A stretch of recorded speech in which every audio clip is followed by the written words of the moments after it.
할 거고요. 결혼과 관련해서는 1, 2, 3문 이렇게 해서 다른 성도님들도 같이 참석하시도록 했습니다. 말씀을 배우고 그룹으로 나누어서 또 조금 더 말씀 토론하도록 하겠습니다. 13페이지 1, 2문 대부분 외우실 걸로 보는데요. 그래도 잊어버렸을까 봐서 요리문답 책 나눠드렸습니다. 자, 1문 살았으나 죽었으나 당신의 유일한 위로는 무엇입니까? 살았으나 죽었으나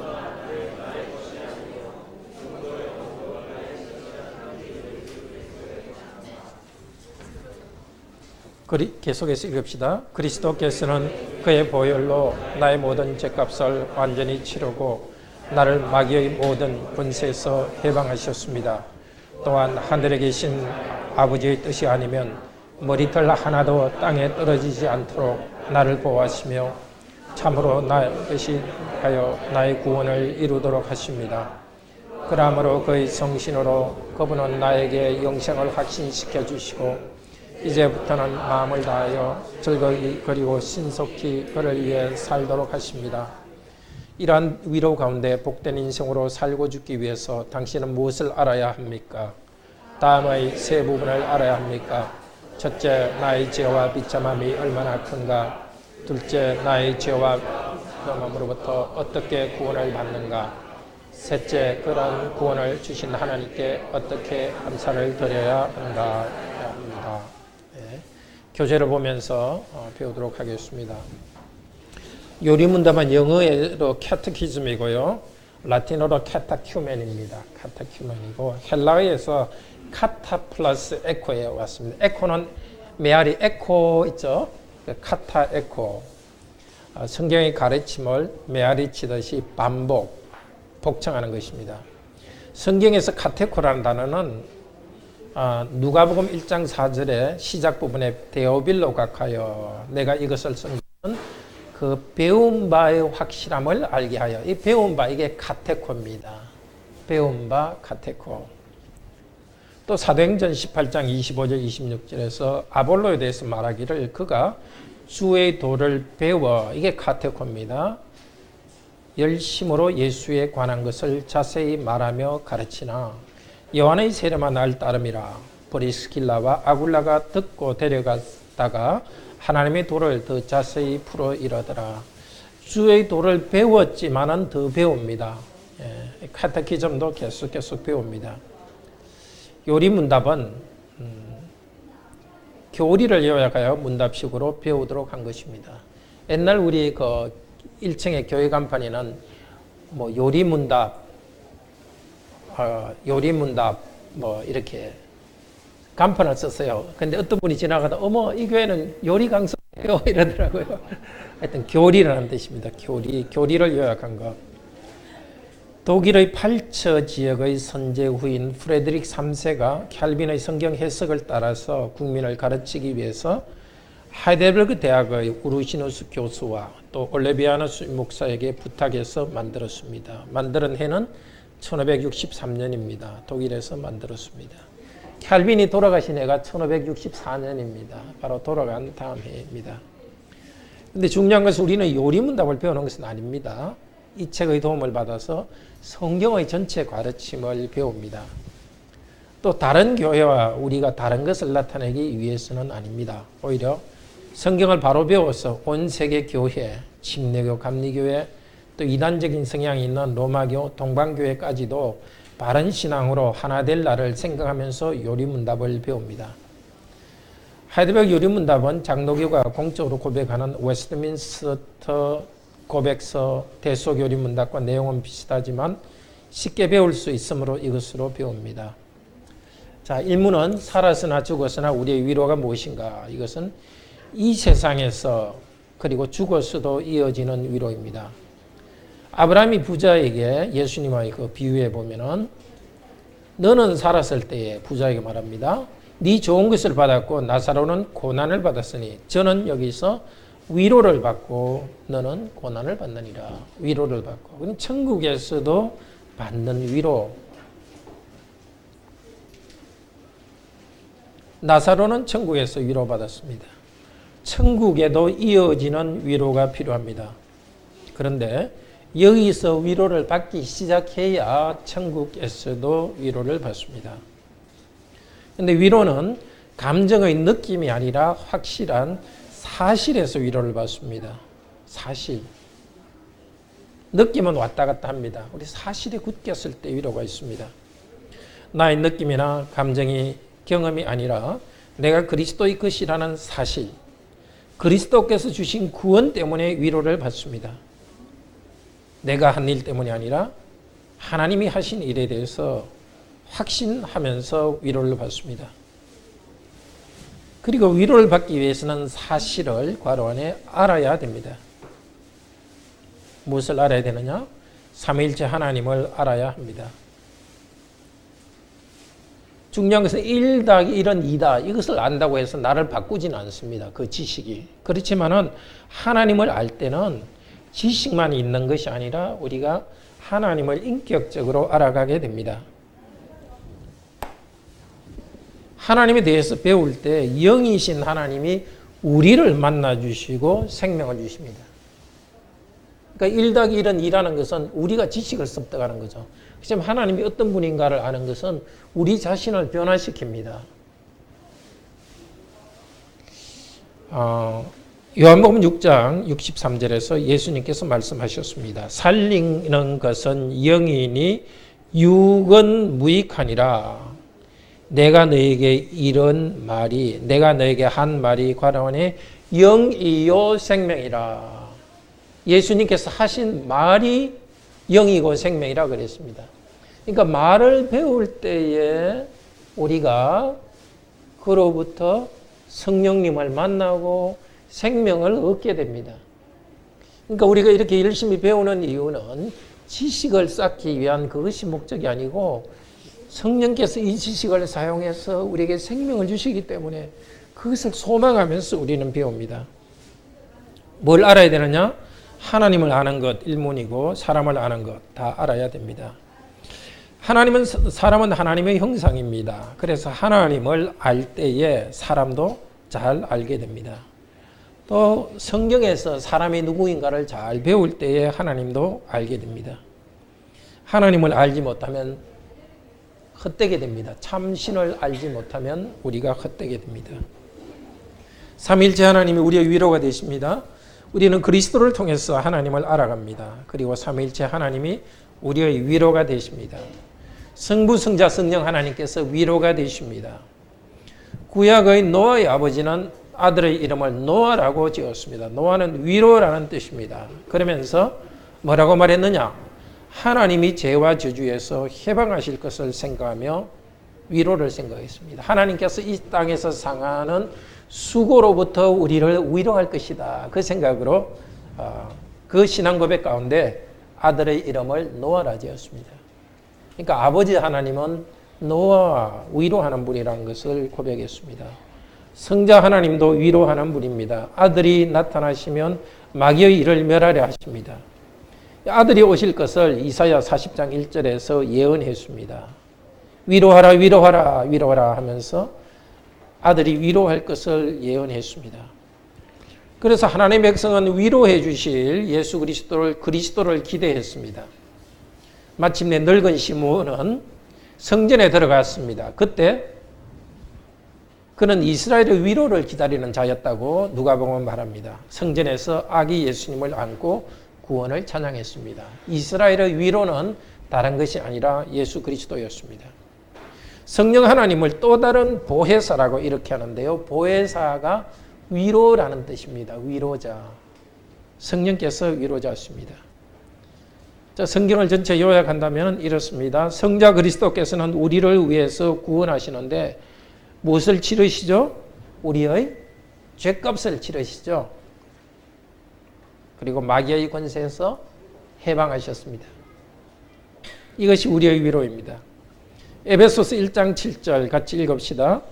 우리가 그리스도 안에서 그의 은혜의 풍성함을 따라 그의 피로 말미암아 구속 곧 죄사함을 받았으니.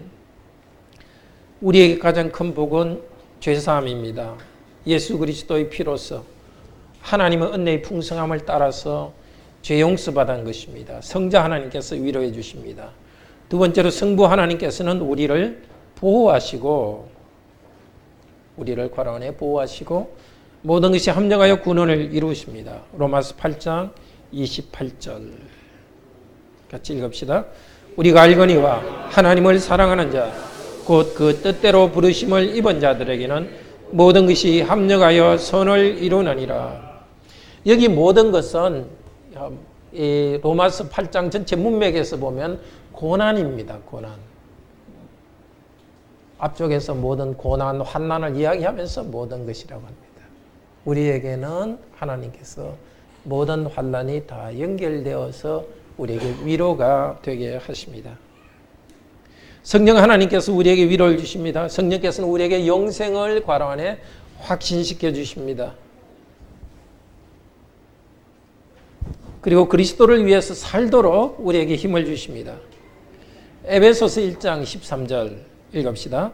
그 안에서 너희도 진리의 말씀 곧 너희의 구원의 복음을 듣고 그 안에서 또한 믿어 약속의 성령으로 인치심을 받았으니.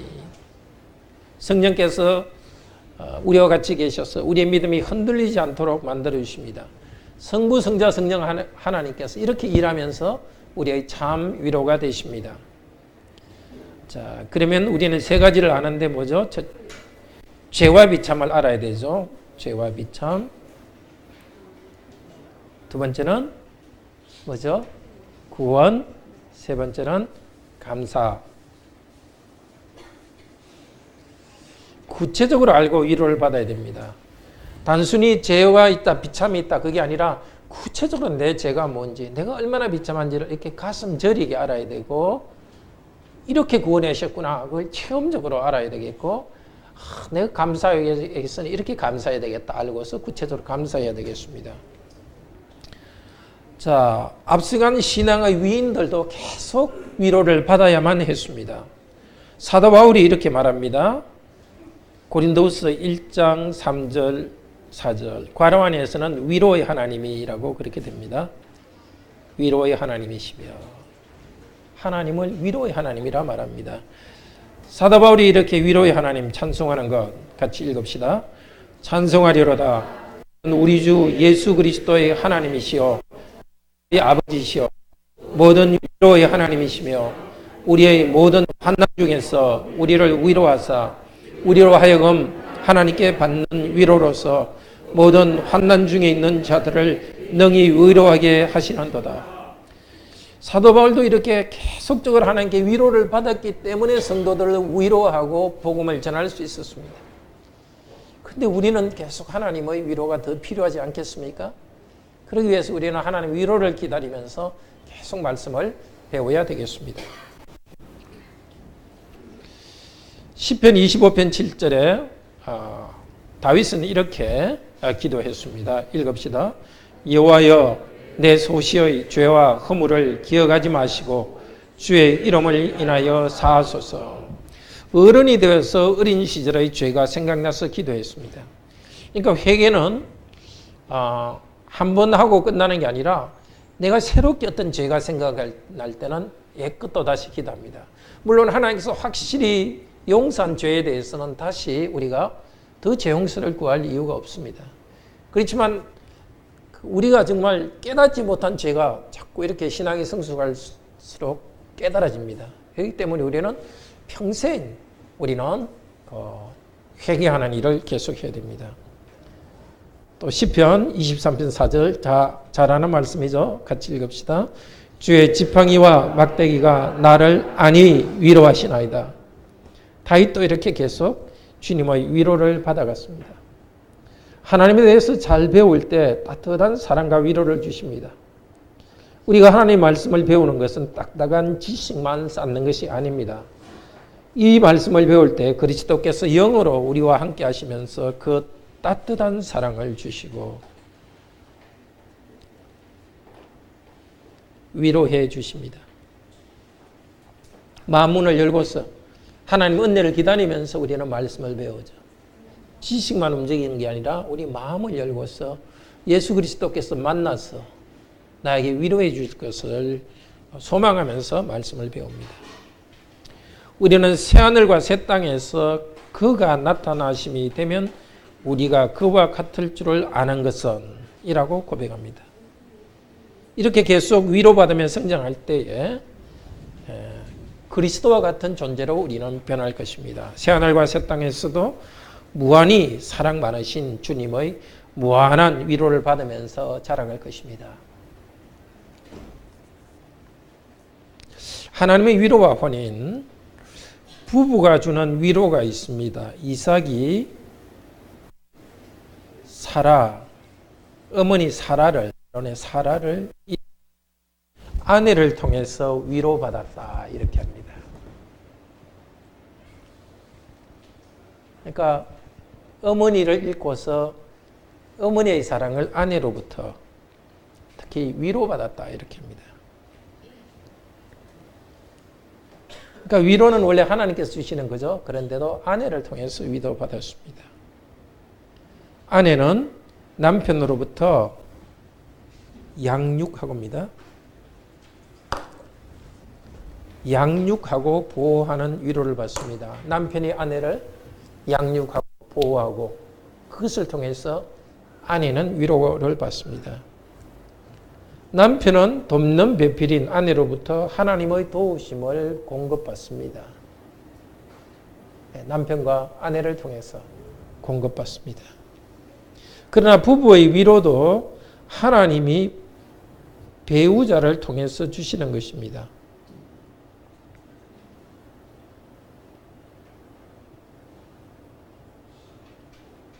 그런데 부부로부터 받는 위로는 한계가 있습니다. 아무리 내 아내가 나에게 큰 위로가 되고 또 내 남편이 나에게 위로가 되더라도 하나님이 주시는 위로를 대신할 수 없습니다. 남편과 아내를 통해서 받는 위로와 다른 위로, 내가 직접 하나님으로부터 받는 위로가 있습니다. 자, 그런데 모든 위로를 남편으로부터 다 받으려고 한다. 모든 위로를 아내로부터 다 받으려고 한다. 그러면은 부부관계가 너무 피곤해집니다. 줄 수도 없는데 달라고 하면 어떻게 하겠어요?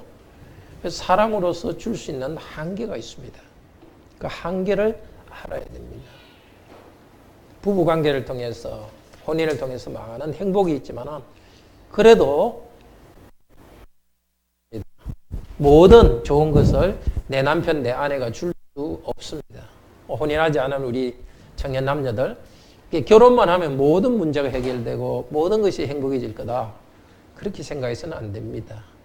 지금 이미 혼인 전에 하나님과의 관계 속에서 위로를 받고 하나님과의 관계 속에서 기쁨을 누리는 이 생활이 있을 때 남편으로부터 아내로부터도 위로를 받고 그리고 결혼해서도 부부를 통해서 위로를 받지만은 또 더 근본적인 위로는 하나님으로부터 받습니다.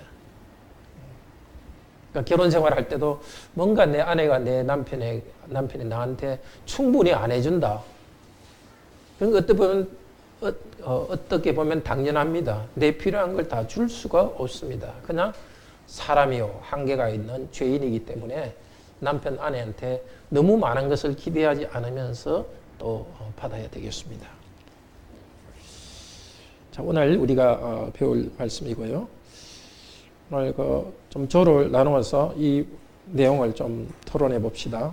오늘 배운 내용 중 가장 중요한 것 하나만 말해 봅시다. 그리고 하나님께로부터 오는 위로와 부부로부터 오는 위로, 이것을 어떻게 균형을 유지하며 살아갈 것인가, 이 내용으로 좀 조를 나누어서 하도록 하겠습니다.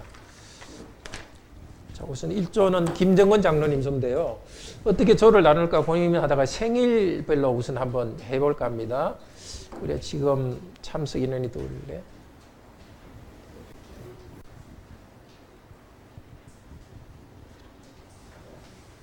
한 45명 정도 되는 것 같은데요.